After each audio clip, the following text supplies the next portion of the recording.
హైదరాబాద్ లో ఈదురుగాలులతో కూడిన వర్షం బీభత్సం సృష్టించింది. ఎల్బీ స్టేడియంలో ఫ్లడ్ లైట్ టవర్ కుప్పకూలింది. ఈ ఘటనలో ఒకరు మృతి చెందారు. అక్కడున్న పలు వాహనాలు ధ్వంసమయ్యాయి. విషయం తెలుసుకున్న జీహెచ్ఎంసీ కమిషనర్ దానా కిషోర్ అక్కడికి వెళ్లి పరిస్థితిని సమీక్షించారు. కాగా ఇందిరా పార్క్ దగ్గరున్న ఎన్టీఆర్ స్టేడియంలో ఎగ్జిబిషన్ షెడ్ కూలిపోయింది. లక్టికప్పులో హోర్డింగ్స్ నేలకూలాయి. మారేడుపల్లిలో భారీ వృక్షాలు కూలిపోగా 3 కార్లు ధ్వంసమయ్యాయి. హైదరాబాద్ లో వర్ష బీభత్సానికి సంబంధించి మా కరెస్పాండెంట్ ఉజ్జాయిని మరింత సమాచారం అందిస్తారు. యామిని నగరంలో ఒక్కసారిగా కురిసిన వర్షానికి నగరం అంతా కూడా జలమయం అయిపోయిందని చెప్పాలి. అయితే మెయిన్ గా నగరంలో ఉన్న లోతట్టు ప్రాంతాలన్నీ కూడా జలమయమైన పరిస్థితి. అయితే ఉదయ టెంపరేచర్లు కూడా పగటి ఉష్ణోగ్రతలు కూడా దాదాపు 40 నుండి 42 డిగ్రీల సెంటీగ్రేడ్ నమోదవుతుంది. సాయంత్రం 3 నుండి 4 గంటల సమయంలో వాతావరణం ఒక్కసారిగా మారుతుంది. నల్లటి మేఘాలతో వాతావరణం అంతా మారిపోయి భారీ వర్షాలతో నగరం అంతా కూడా నిండిపోతుంది. మెయిన్ గా ఈ వారం రోజులు చూసుకున్నట్టయితే దాదాపు ఒక 7-8 సమయంలో తెలంగాణ వ్యాప్తంగా కూడా భారీ వర్షాలు కురుస్తున్నాయి. ఈదురుగాలులు, ఉరుములు, మెరుపులతో కూడిన వర్షాలకి ఇప్పటికే భారీగా పంట నష్టం, దాదాపు 1000 ఎకరాల్లో కూడా పంట నష్టం జరిగింది. మెయిన్ గా సమ్మర్ అనగానే మామిడి చెట్లు, మామిడి రైతులు ఎంతో ఆశాజనకంగా ఉంటారు. అయితే మెయిన్ గా ఈ ఏప్రిల్ సీజన్ వచ్చిందంటే మామిడి పంట చేతికి వస్తుంది. అలాంటి సమయంలో పంట చేతికి వచ్చే సమయంలో ఇలా అకాల వర్షాలు కురవడంతో మామిడి పంటలన్నీ కూడా నేలమట్టమయ్యాయి. దీంతో రైతులు అల్లాడిపోయిన పరిస్థితి. పంట ధర లేక దెబ్బతిన్న కాయలతో రైతులు ఆత్మహత్యలు చేసుకునే పరిస్థితి కూడా ఏర్పడుతుంది.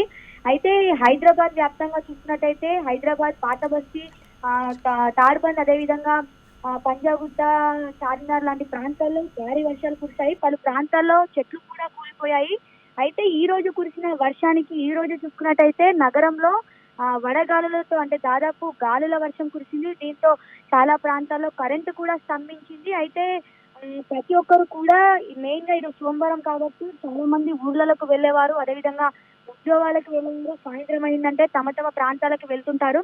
అలాంటి ప్రాంతంలో అలాంటి సమయంలో వర్షం కురిసింది కాబట్టి ఎక్కడి వారు అక్కడ నిలిచిపోవాల్సిన పరిస్థితి వస్తుంది. నగరంలో చాలా ప్రాంతాల్లో ట్రాఫిక్ కూడా జామ్ అయింది. దీంతో గంటల తరబడి కరెంటు లేని ప్రాంతాల్లో నగరవాసులు చాలా ఇబ్బంది పడే పరిస్థితి ఏర్పడింది. పైగా ఈరోజు సోమవారం కాబట్టి చాలా మంది ఊర్లలో నుండి తిరిగి వస్తుంటారు. అలాంటి వారు అంటే 4 వీలర్స్ ఉన్న వారి పరిస్థితి కొద్దిగా మెరుగుంది, కానీ 2 వీలర్స్ వారి వచ్చే పరిస్థితి చాలా దయనీయంగా ఉంది. మెయిన్ గా నగరంలో ఎక్కడికక్కడికి ఈ చిన్న వర్షాలకు అంటే దాదాపు 3 రోజుల నుండి కురుస్తున్న వర్షాలకి ఎక్కడికక్కడ మ్యాన్ హోల్స్ నిండిపోయి పొంగి పొర్లుతున్నాయి. దీంతో ఇప్పటికే జిహెచ్ఎంసీ కూడా అలర్ట్ అయింది. అయితే జిహెచ్ఎంసీ కమిషనర్ దానా కిషోర్ కూడా మాన్సూన్ బృందాలను ఏర్పాటు చేశారు, అలర్ట్ గా ఉంచారు. అయితే ఏ ప్రాంతాల్లో భారీగా వర్షాలు కురిశాయో, అదేవిధంగా ఏ ప్రాంతాల్లో వాటర్ చేరిపోయాయో అలాంటి ప్రాంతాల్లో మాన్సూన్ టీమ్ కూడా ఏర్పాటు చేసి సిబ్బందిని అన్ని కూడా అలర్ట్ గా ఉంచమని చెప్పారు. అయితే మెయిన్ గా జిహెచ్ఎంసీ పరిధిలో చూసుకున్నట్టయితే దాదాపు 7 నుండి 8 బృందాలు అయితే అలర్ట్ గా ఉన్నాయి.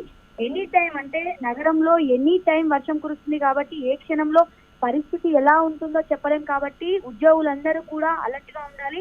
నైట్ టైంలో కూడా డ్యూటీ చేయాలని ఆదేశించడం జరిగింది. అయితే లంగర్ హౌస్, అదేవిధంగా జూ పార్క్ లాంటి ప్రాంతాల్లో చెట్లు కూడా కూలిపోయాయి. కొన్ని ప్రాంతాల్లో హోర్డింగ్స్ కూడా కూలిపోయాయి. దీంతో పరిస్థితి మరింత విషమంగా మారింది. ఉదయం వరకు ఎటువంటి చర్యలు చేయలేని పరిస్థితి. ఎందుకంటే నగరంలో చాలా ప్రాంతాల్లో కరెంటు స్తంభించింది కాబట్టి అటు ప్రభుత్వము, అదేవిధంగా ఇటు అధికారులు ఏమీ చేయలేని పరిస్థితి. కాబట్టి ఇప్పటికే జిహెచ్ఎంసీ అధికారులు కూడా జనాలను అలర్ట్ చేస్తున్నారు. అయితే ఏ ప్రాంతాల్లో కరెంట్ లేదో ఆ ప్రాంతవాసులు ఎమర్జెన్సీ ఉంటే తప్ప మిగతా సమయాల్లో బయటికి వెళ్ళొద్దు. ఎందుకంటే ఎక్కడెక్కడ మ్యాన్ హోల్స్ నిండిపోయి ఉన్నాయి, ఓపెన్ అయి ఉన్నాయి. అయితే రీసెంట్ గా మనం నిన్న కూడా చూసుకున్నాము, పాత బస్తీ లాంటి ప్రాంతాల్లో మ్యాన్ హోల్స్ నిండిపోయి చిన్న పిల్లలు మ్యాన్ హోల్స్ లో పడడం జరిగింది. అయితే ప్రజలు అలర్ట్ గా ఉండి ఆ చిన్న పిల్లని కాపాడడం కూడా జరిగింది. కాబట్టి ప్రజలందరూ అలర్ట్ గా ఉండాలని అటు గవర్నమెంట్, అదేవిధంగా ఇటు జిహెచ్ఎంసీ అధికారులు కూడా అలర్ట్ చేస్తున్నారు. యామిని, అయితే ఉజ్జాయిని సికింద్రాబాద్ లో ట్రాఫిక్ జామ్ అయినట్టు తెలుస్తుంది. ప్రస్తుతం అసలు అక్కడ పరిస్థితి ఎలా ఉంది?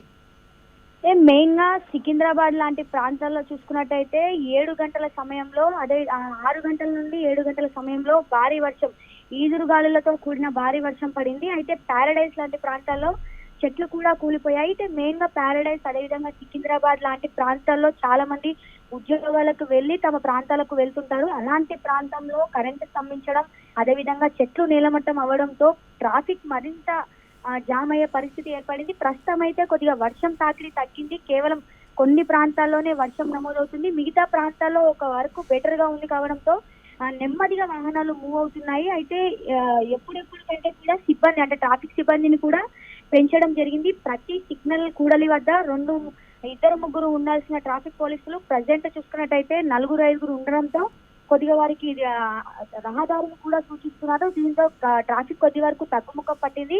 పైగా సమయం దాటుతుంది కాబట్టి వర్షం తాకిడి కూడా తగ్గింది కాబట్టి వాహనాలు నెమ్మదిగా వెళ్తున్నాయి. ఏది ఏమైనా నగరంలో ఇలా అకాల వర్షాలకు ఒక పక్క పంట నష్టం, మరొక పక్క భారీ ఆస్తి నష్టం కూడా జరుగుతుంది.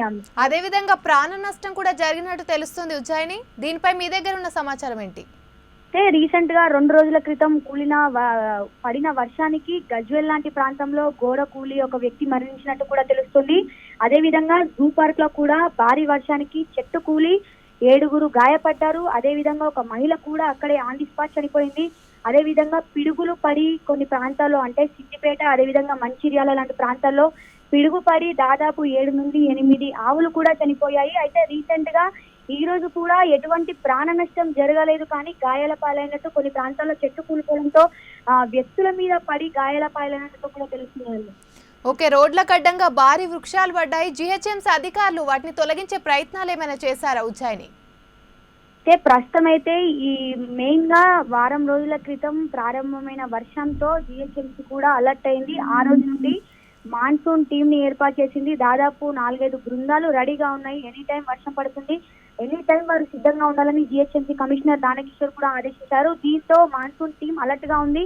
ఎప్పుడెప్పుడైతే వర్షాలు పడతాయో, ఎక్కడెక్కడైతే ఇబ్బంది ఉంటుందో ప్రజల సమాచారం మేరకు ఆ ప్రాంతాలకు వెళ్తున్నారు. అయితే భారీ చెట్లను తీసి కేవలం వర్షం పడిన సమయంలో వాటిని సైడ్ కి వేస్తున్నారు. అయితే ఉదయ సమయాల్లో ఉష్ణోగ్రత కొద్దిగా ఎక్కువ ఉంటుంది కాబట్టి ఆ సమయంలో కొద్దిగా అలర్ట్ అయ్యి ఎక్కడక్కడ తొలగిస్తున్నారు. మెయిన్ గా ప్రస్తుతం చూసుకున్నట్టయితే ఉదయ సమయాల్లో వైర్లకి అడ్డంగా ఉన్న చెట్లను తొలగిస్తున్నారు. మెయిన్ గా వర్షం పడితే కరెంటు సమస్య ఎక్కువగా ఉంటుంది కాబట్టి అలాంటి ప్రాంతాల్లో చెట్లను తొలగిస్తున్నారు. కరెంటు వైర్లకు ఎక్కడైతే చెట్లు అడ్డం ఉంటాయో వాటిని తొలగించే ప్రయత్నం అయితే చేస్తున్నారు. మెయిన్ గా డ్రైనేజ్ కూడా పొంగిపోతుంది కాబట్టి ఉదయ సమయాల్లో డ్రైనేజ్ కూడా క్లీన్ చేసే ప్రయత్నం అయితే చేస్తున్నారు. Okay, right, thank you Jain.